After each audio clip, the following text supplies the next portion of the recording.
Oh.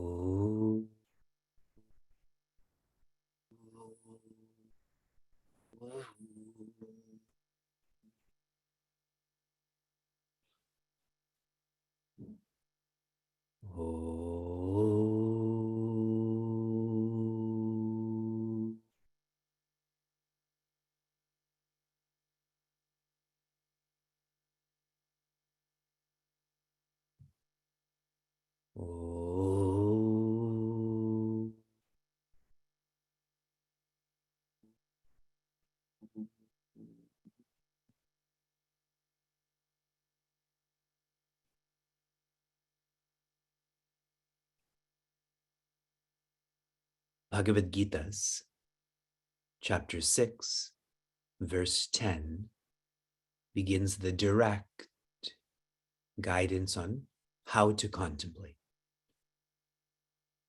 Shri Krishna highlights rahasi. One should be in a quiet space, place, corner, etc., a space conducive to quietude. Ekaki yata chittatma. In this space, one should be alone. And one's body should be calm, dhamma. One's mind should be quiet, shama. He continued, Shuchau deshe pratishtapya.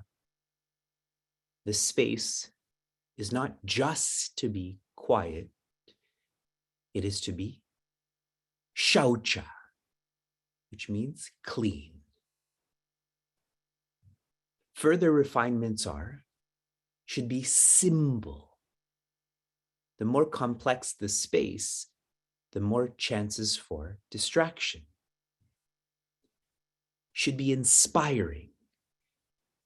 That when your mind is in this space, the mind knows that it is to be quiet. Not just your space, your altar also. In your space, most likely you have an altar that should be clean, simple, inspiring. The word shaucha means cleanliness that is external. It is to evolve to purity, which is internal. And how you make this transition from cleanliness to purity is being organized. Even now, despite weeks of verbal announcements, weeks of visual announcements, seekers are messaging us on Instagram saying, how come Meaningful Mornings is not on Instagram? Writing to me personally on YouTube saying, share the recordings from the past sessions. If one is disorganized with their things, they will be disorganized with their thoughts, which means when they sit, they're relaxing the body, but they are not quietening the mind. One's lifestyle has to be organized. Even tomorrow, some of you are going to miss this session because you're going to forget that daylight savings time will be engaged. Yes? Stiram asanam atmanaha. One's seat should be one's own. Everyone should invest in having their own contemplation asana. And it should be stira, which means firm. A couch is not an ideal seat to contemplate. It is not firm enough. Similarly, natyuchitam nati nicham chailajina kushottaram. One's seat should be comfortable. firm and comfortable. Those are the critical qualities. One's kitchen chair is not an ideal asana for contemplation. Why? It's too firm. It's too noisy. Okay? So invest in having the right asana.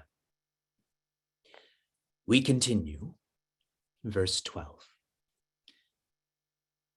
Tatrekagram mana kritva yata chittendriya kriyaha upavishyasane yunjat yogam atma vishuddhaye. This verse is to be practiced in reverse order. Let's move to the fourth quarter. Yogam. Yogam here means contemplation. Why is one to contemplate?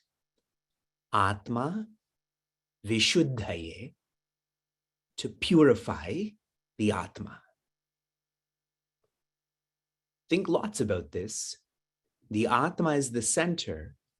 The Atma does not need and cannot be purified.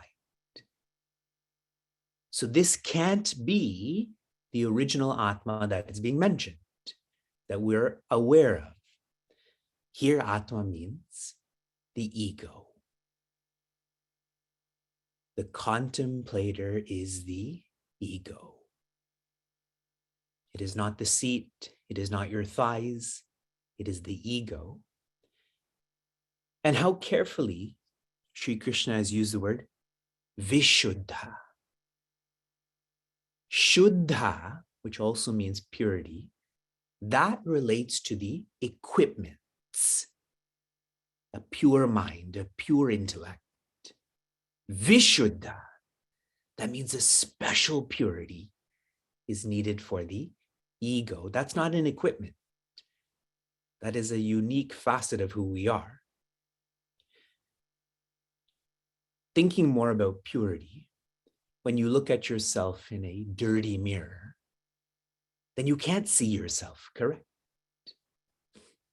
When one's equipments have become pure, one's ego has become especially pure. What happens is one is not creating the Atma, but rather rediscovering the Atma. You were, are, and will be the Atma, but we just can't see it.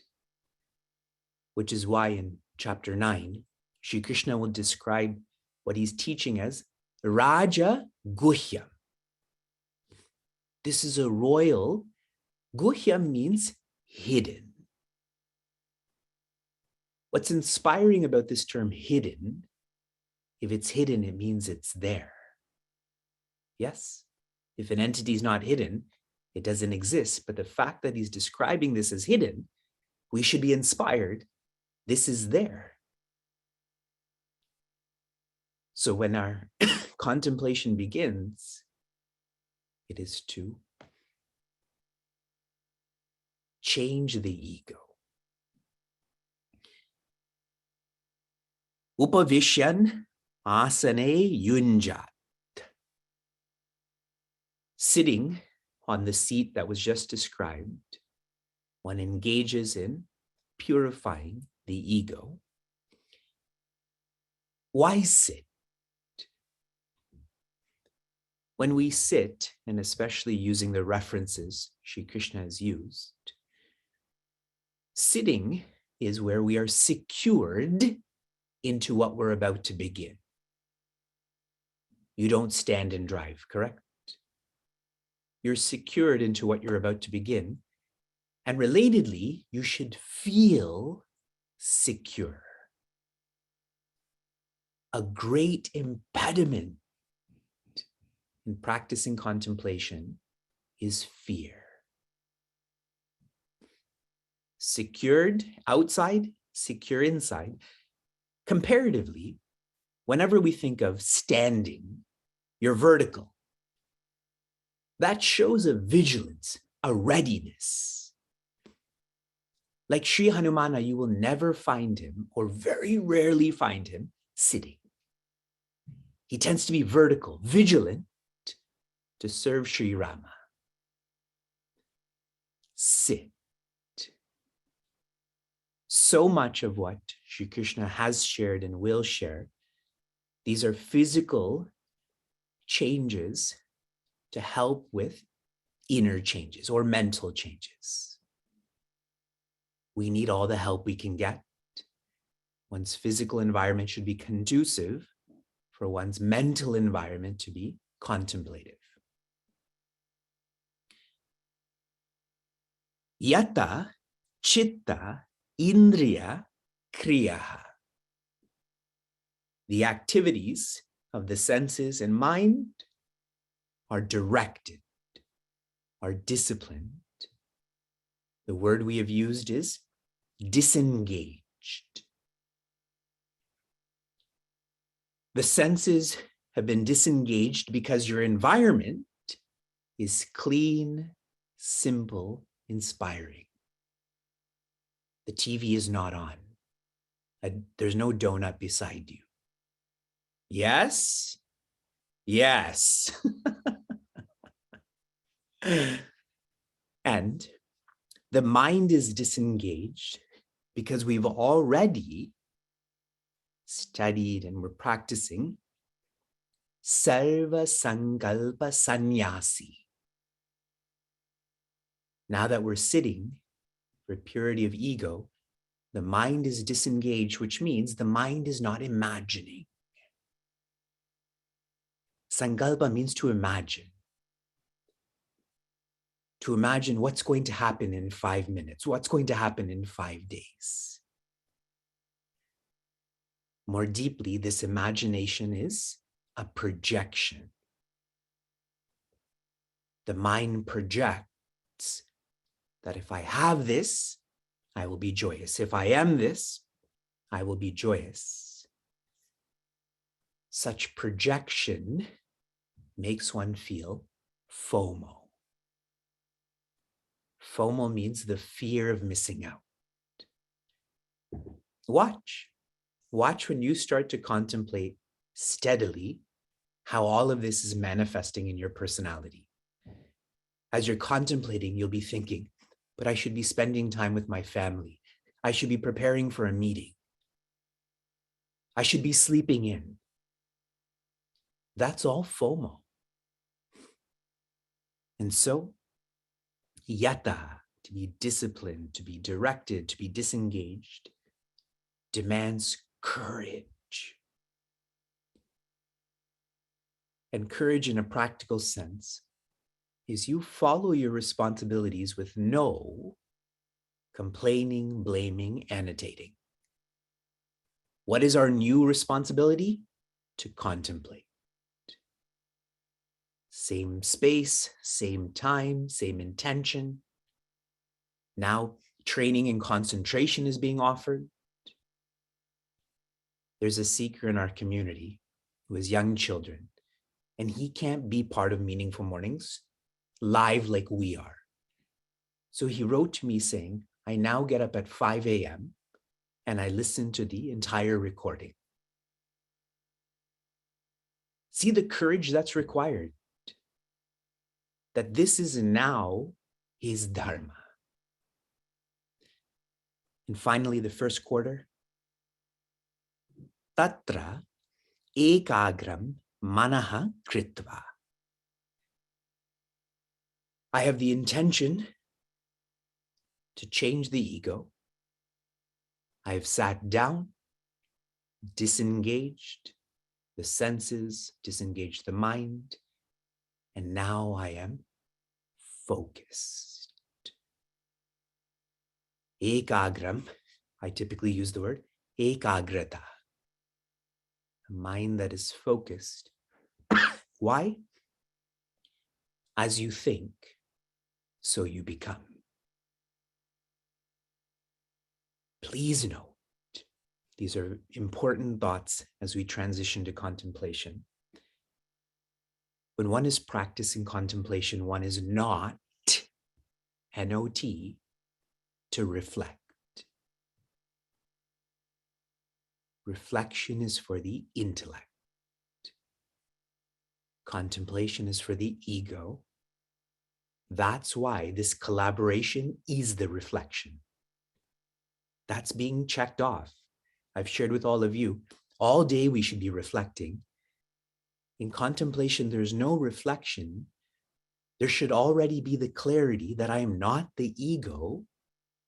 I am the Atma. So it's not ordinary thinking.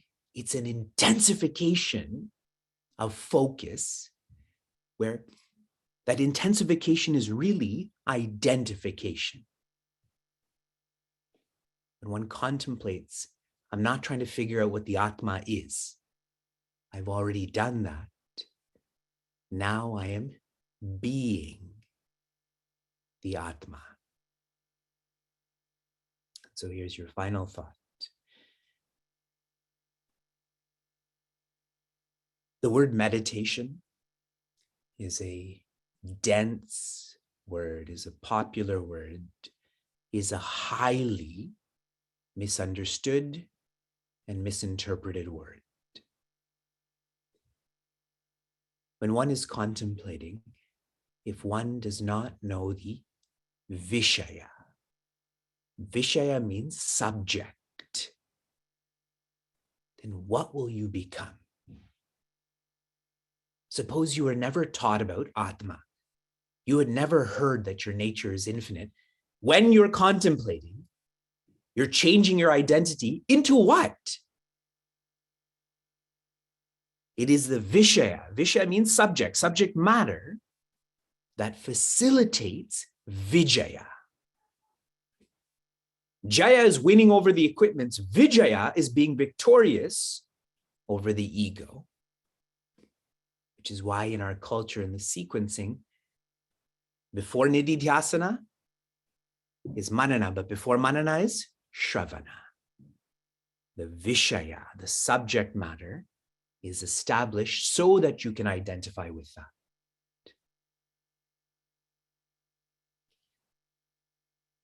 Shanti, Shanti, Shanti.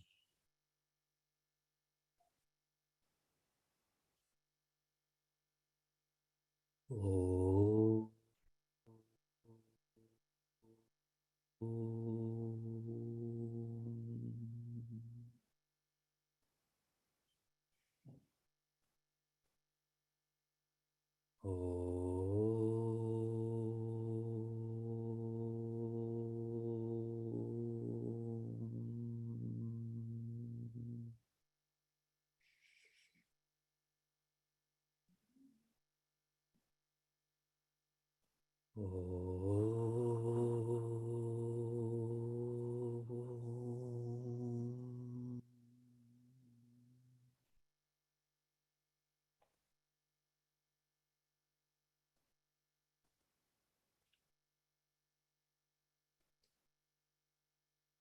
Sitting comfortably,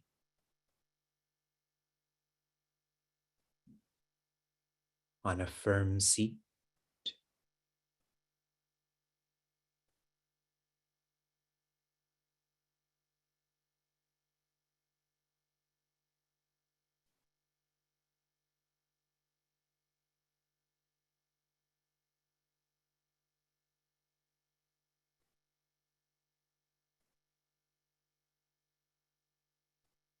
Disengage the senses.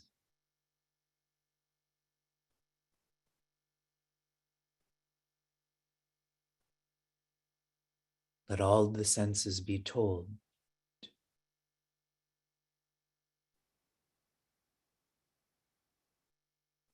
there is more joy by being disengaged.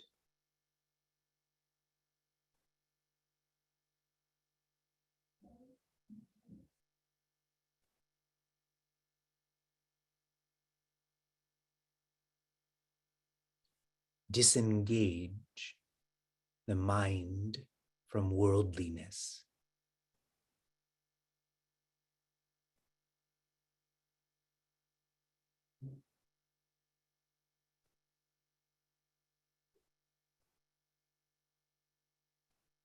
feel there is no past, there is no future.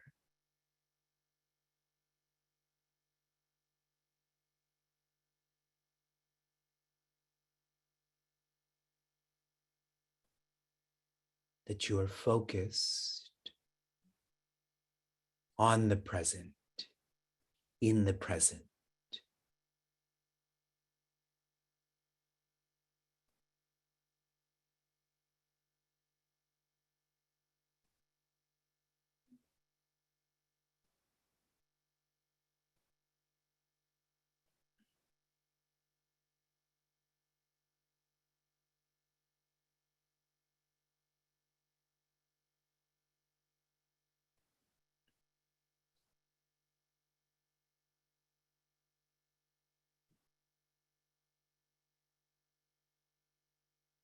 Establish the intention, the purpose for which you are contemplating.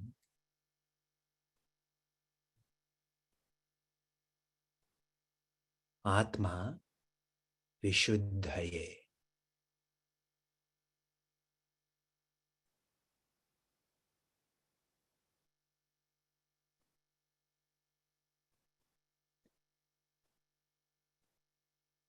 Vishuddhaye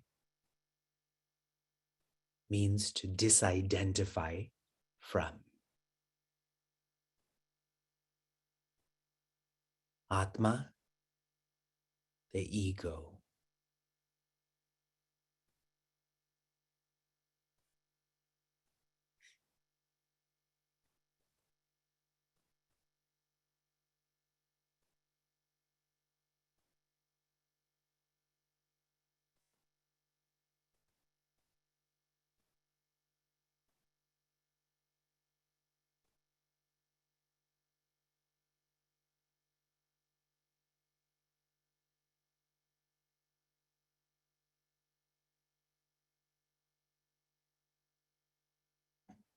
With clarity of purpose, be grateful. Be grateful for what you have. Be grateful for who you are.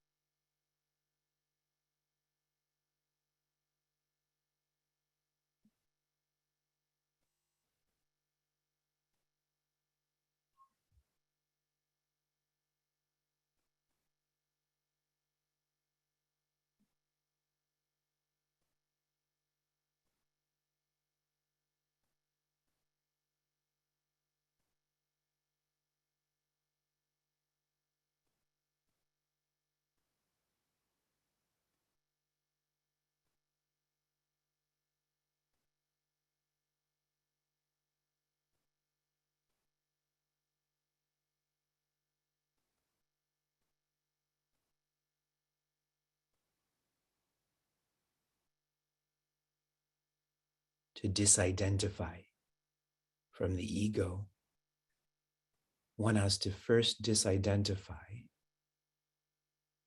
from coverings on top of the ego.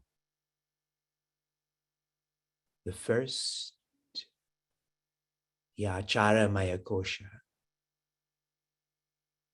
the lifestyle that is instinctive, instinctively thinks that it can create joy.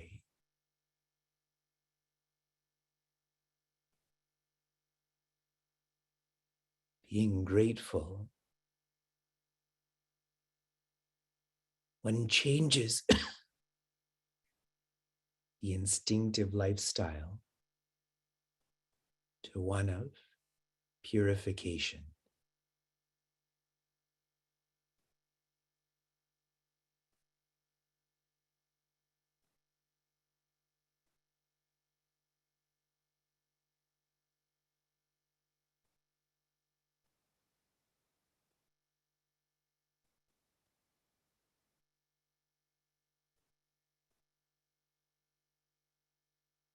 A pure lifestyle is inward looking.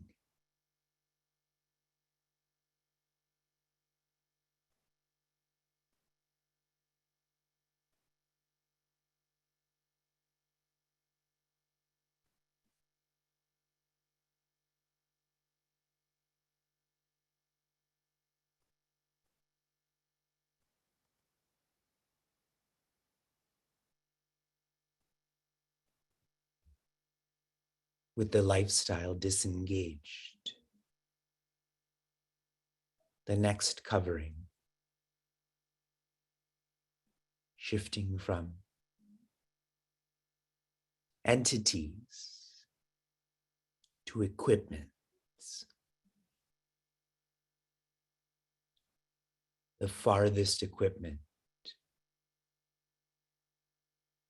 what you are the least, is the body.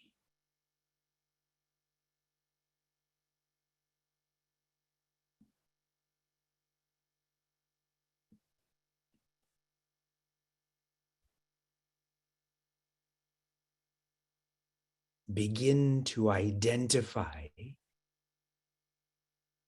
with all of the parts of the body.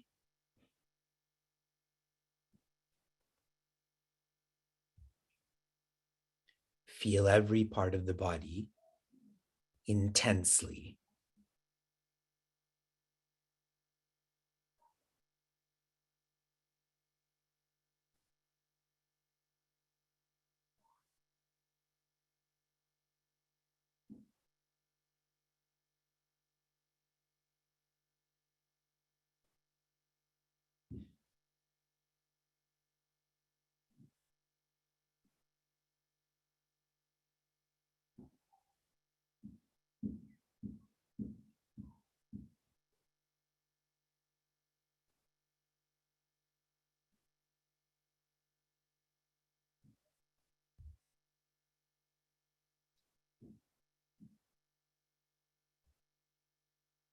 Focus the identification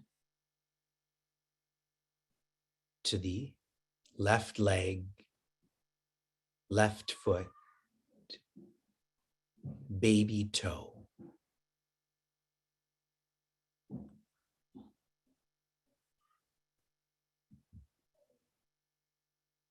Only identify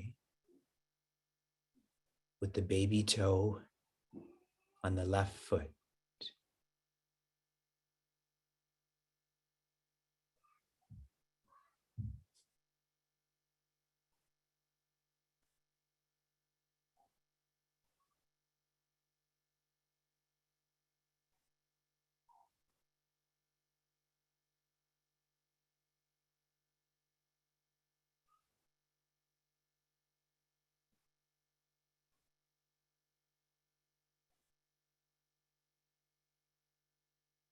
And now release this identification. Let it go.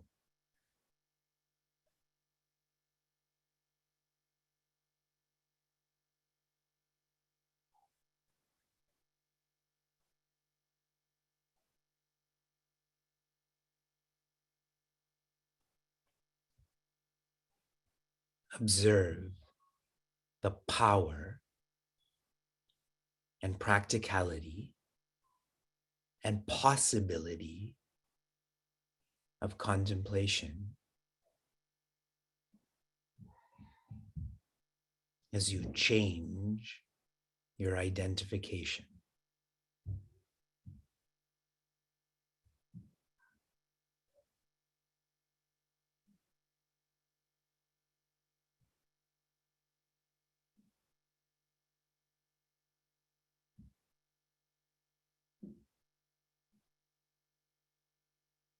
Shanti, Shanti, Shanti.